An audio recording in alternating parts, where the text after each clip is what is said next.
ಆದಿಪರಾಶಕ್ತಿ ಅಮ್ಮನ ಕುರಿತು ಹೇಳುವ ಸಂದರ್ಭ ಒದಗಿ ಬಂದಾಗೆಲ್ಲ ಮೈಯೆಲ್ಲ ರೋಮಾಂಚನ. ಅದ್ಭುತ ಈ ಅಮ್ಮನ ಮಹಿಮೆ.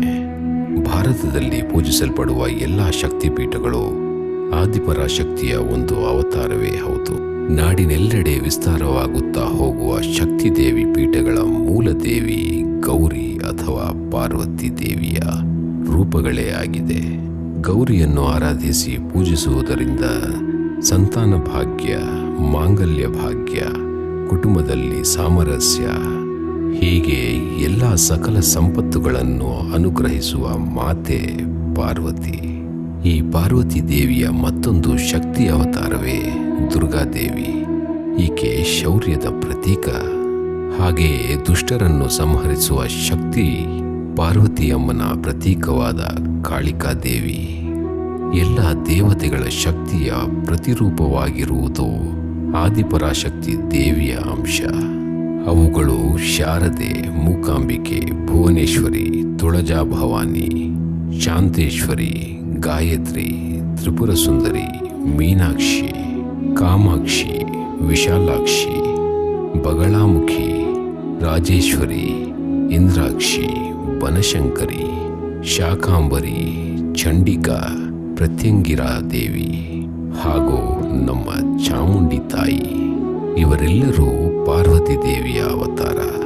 ಅಷ್ಟದಶ ಶಕ್ತಿಪೀಠಗಳಾದ ಆದಿಪರಾಶಕ್ತಿಯ ಕುರಿತು ಒಂದು ಕಥೆ ನಿಮ್ಮೊಂದಿಗೆ. ನಮ್ಮೆಲ್ಲರ ಹಣೆಯ ಬರಹ ಬರೆಯುವವನು ಬ್ರಹ್ಮ. ಈ ಬ್ರಹ್ಮನ ಮಗ ದಕ್ಷ. ದಕ್ಷನಿಗೆ 27 ಜನ ಹೆಣ್ಣು ಮಕ್ಕಳು. ಇವರಲ್ಲಿ ಸತಿ ಅಥವಾ ದಾಕ್ಷಾಯಿಣಿ ದಕ್ಷ ಪ್ರಜಾಪತಿಯ ಅತ್ಯಂತ ಪ್ರೀತಿಯ ಮಗಳು. ದಾಕ್ಷಾಯಿಣಿ ದಕ್ಷ ಪ್ರಜಾಪತಿಯ ಮಗಳಾಗಲು ಒಂದು ಹಿನ್ನೆಲೆಯೇ ಇದೆ. ದಕ್ಷ ಪ್ರಜಾಪತಿಯ ಕೆಲವು ಹೆಣ್ಣು ಮಕ್ಕಳನ್ನು ಚಂದ್ರನಿಗೆ ಮತ್ತೆ ಕೆಲವು ಹೆಣ್ಣು ಮಕ್ಕಳನ್ನು ಕಶ್ಯಪ ಮಹರ್ಷಿಗೂ ಕೊಟ್ಟು ಮದುವೆ ಮಾಡುತ್ತಾನೆ.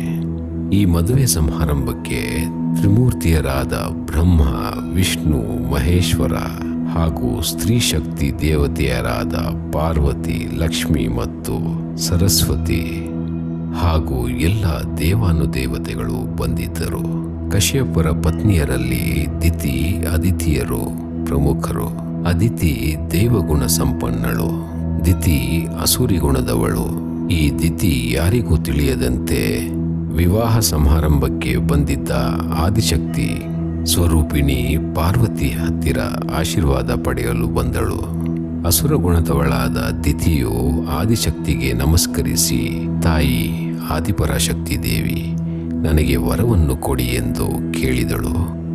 ಏನು ಬೇಕೆಂದು ಪಾರ್ವತಿ ದೇವಿ ಕೇಳಿದಾಗ ದಿತಿ ಹೇಳಿದಳು, ಅದಿತಿಗೆ ಸಂತಾನವಾಗುವ ಮೊದಲು ನನಗೆ ಸಂತಾನವಾಗಬೇಕು ಎಂಬ ವರವನ್ನು ಕೇಳಿದಳು.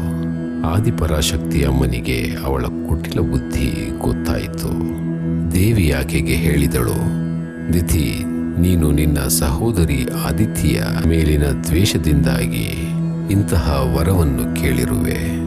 ನಿನಗೂ ವರ ಕೊಡುವೆ, ಹಾಗೆ ನಿನ್ನ ತಂಗಿಗೂ ಸಹ ಅದೇ ವರ ಫಲಿಸುತ್ತೆ ಎಂದಳು.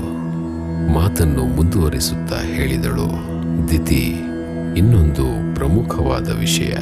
ಯಾರಿಗೆ ಮಾತೃ ಹೃದಯ ಇರುವುದೋ ಅವರಿಗೆ ಶ್ರೇಷ್ಠ ಸಂತಾನವಾಗುತ್ತದೆ ಎಂದು ವರ ಕೊಟ್ಟೇ ಬಿಟ್ಟಳು.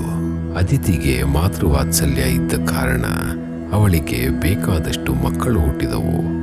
ಅವರೆಲ್ಲ ದೇವತೆಗಳಾದರು. ದಿತಿಗೂ ಸಂತಾನವಾಯಿತು.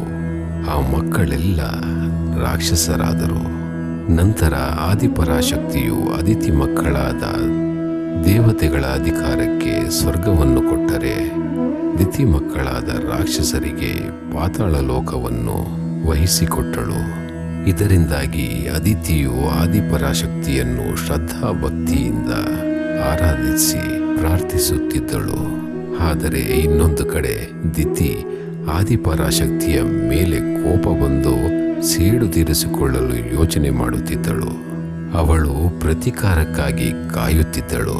ದಿತಿಗೆ ಗೊತ್ತಿತ್ತು, ತನ್ನ ತಂದೆ ದಕ್ಷ ಪ್ರಜಾಪತಿಗೆ ಈಶ್ವರನನ್ನು ಕಂಡರೆ ಆಗುತ್ತಿರಲಿಲ್ಲ ಎಂದು. ಅವಳ ಕುಟಿಲ ಬುದ್ಧಿಯನ್ನು ಉಪಯೋಗಿಸಿ ಒಂದು ಉಪಾಯ ಮಾಡಿದಳು ಮತ್ತು ತಂದೆಗೆ ಹೇಳಿದಳು, ನಿಮ್ಮ ತಂದೆ ಬ್ರಹ್ಮದೇವರ ಒಂದು ಶಿರಸ್ಸನ್ನು ಪರಮೇಶ್ವರ ಕಡಿದಾಗ ನೀವು ಏನೂ ಮಾಡಲಿಲ್ಲ. ಈಗ ಆದಿಶಕ್ತಿ ದೇವಿಯನ್ನು ನನಗೆ ಮೊದಲು ಮಕ್ಕಳಾಗಲಿ ಎಂದು ನಾನು ಮೊದಲು ಕೇಳಿದೆ. ಆದಿಪರಾಶಕ್ತಿಯು ನನಗೆ ರಾಕ್ಷಸ ಮಕ್ಕಳನ್ನು ಕೊಟ್ಟದ್ದಲ್ಲದೆ ಹಾಗೆ ನನ್ನ ಮಕ್ಕಳಿಗೆ ಪಾತಾಳ ಲೋಕ ಕೊಟ್ಟಿದ್ದಾಳೆ. ಆದರೆ ಅದಿತಿಗೆ ದೈವಶಕ್ತಿಯ ಮಕ್ಕಳನ್ನು ಕೊಟ್ಟು ಅವರಿಗೆಲ್ಲ ಸುಖ ಸಮೃದ್ಧವಾದ ಸ್ವರ್ಗವನ್ನು ಕರುಣಿಸಿದ್ದಾಳೆ. ಇದನ್ನೆಲ್ಲ ಬಿಡಿಸಿ ಬಿಡಿಸಿ ಹೇಳುತ್ತಾ, ತಂದೆ, ನಿಮಗಿಂತ ಪರಮೇಶ್ವರನಿಗೆ ಅಪಾರವಾದ ಶಕ್ತಿ ಇದೆ ಎಂದು ಹೇಳಿ ದಕ್ಷ ಪ್ರಜಾಪತಿಗೆ ಕೋಪವನ್ನು ಉಕ್ಕಿಸಿದಳು. ಮತ್ತೆ ದಿತಿ ತಂದೆಗೆ ಹೇಳಿದಳು, ಶಿವನಿಗೆ ಇಷ್ಟೊಂದು ಅಗಾಧವಾದ ಶಕ್ತಿ ಇರುವುದು ಶಿವನ ಪತ್ನಿ ಆದಿಪರಾಶಕ್ತಿ ದೇವತೆಯ ಶಕ್ತಿಯು ಸೇರಿ ಅಷ್ಟೇ ಪ್ರಬಲವಾಗಿದೆ. ಇತ್ತ ನೀವು ಶಿವನ ಶಕ್ತಿಯನ್ನು ಕಡಿಮೆ ಮಾಡಬೇಕೆಂದರೆ ಪರಮೇಶ್ವರನಿಂದ ಆದಿಪರಾಶಕ್ತಿಯನ್ನು ನೀವು ದೂರ ಮಾಡಬೇಕು. ಆಗ ನೋಡಿ ಶಿವನ ಶಕ್ತಿ ಅರ್ಧ ಕಡಿಮೆ ಆಗುತ್ತದೆ ಎಂದಳು. ಶಿವನ ಮೇಲೆ ಹೇಗೋ ಕೋಪ ಇತ್ತು ದಕ್ಷ ಪ್ರಜಾಪತಿಗೆ.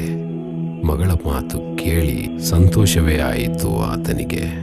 ಸರಿತಪ್ಪುಗಳ ವಿಮರ್ಶೆಯನ್ನು ಮಾಡದೆ ನೇರವಾಗಿ ಆದಿಪರಾಶಕ್ತಿಯ ಕುರಿತು ಪ್ರಾರ್ಥನೆ ಮಾಡಿ, ನೀನು ನನ್ನ ಅರಮನೆಯಲ್ಲಿ ನನ್ನ ಮಗಳಾಗಿ ಹುಟ್ಟಬೇಕು ಎಂದು ಭಿಕ್ಷೆಯಾಗಿ ಕೇಳಿದನು. ಹಾಗೆ ಇದರ ಜೊತೆಗೆ ನಾನು ಇಂಥ ವರವನ್ನು ಕೇಳಿದೆ ಎಂಬ ವಿಚಾರವನ್ನು ಸೃಷ್ಟಿಯಲ್ಲಿರುವ ಯಾರಿಗೂ ತಿಳಿಸಬಾರದು, ಮುಖ್ಯವಾಗಿ ಶಿವನಿಗೂ ಗೊತ್ತಾಗಬಾರದೆಂದು ಹೇಳಿದನು. ಆದಿಪರಾಶಕ್ತಿಯು ದಕ್ಷನ ಬೇಡಿಕೆಯನ್ನು ಮನ್ನಿಸಿ ಅಸ್ತು ಎಂದು ವರ ಕೊಟ್ಟಳು. ದಕ್ಷನಿಗೆ ತಾಯಿ ಪರಾಶಕ್ತಿ ಹೇಳಿದಳು, ನನ್ನ ಅಂಶವು ನಿನ್ನ ಅರಮನೆಯಲ್ಲಿ ಮಗಳಾಗಿ ಹುಟ್ಟುತ್ತಾಳೆ. ಆದರೆ ಒಂದು ಷರತ್ತಿದೆ, ಮಗಳಾಗಿ ಹುಟ್ಟಿದ ಮೇಲೆ ಯಾವುದೇ ಕಾರಣಕ್ಕೂ ಅವಳಿಗೆ ಅವಮಾನ ಮಾಡಬಾರದು. ಅವಮಾನ ಅಥವಾ ನಿಂದನೆ ಮಾಡಿದ ಕ್ಷಣದಲ್ಲೇ ಅವಳು ತನ್ನ ದೇಹವನ್ನು ತ್ಯಾಗ ಮಾಡುತ್ತಾಳೆ. ಈ ರೀತಿಯಾದಲ್ಲಿ ನೀನು ತೊಂದರೆಗೆ ಒಳಗಾಗುವೆ ಎಂದಳು. ಆ ಷರತ್ತನ್ನು ದಕ್ಷ ಪ್ರಜಾಪತಿಯು ಒಪ್ಪಿಕೊಳ್ಳುತ್ತಾನೆ. ಆ ಪ್ರಕಾರ ದಕ್ಷ ಪ್ರಜಾಪತಿಯ ಮಗಳಾಗಿ ಆದಿಪರಾಶಕ್ತಿಯ ಅಂಶ ಸತಿ ಎನ್ನುವ ಹೆಸರಿನಲ್ಲಿ ಜನಿಸುತ್ತಾಳೆ. ದಿತಿಗೆ ಆದಿಶಕ್ತಿ ಮೇಲೆ ಇದ್ದ ಕೋಪ ದಕ್ಷನಿಗೆ ಶಿವನ ಮೇಲಿರುವ ದ್ವೇಷದ ಕಾರಣಗಳು ಸೇರಿ ಆದಿಪರಾಶಕ್ತಿ ಸತಿ ಹೆಸರಿನಲ್ಲಿ ದಕ್ಷನ ಮಗಳಾಗಿ ಜನಿಸಲು ಕಾರಣವಾಯಿತು. ಆಧ್ಯಾತ್ಮ ನಮ್ಮ ಹೆಮ್ಮೆ. ಶುಭವಾಗಲಿ.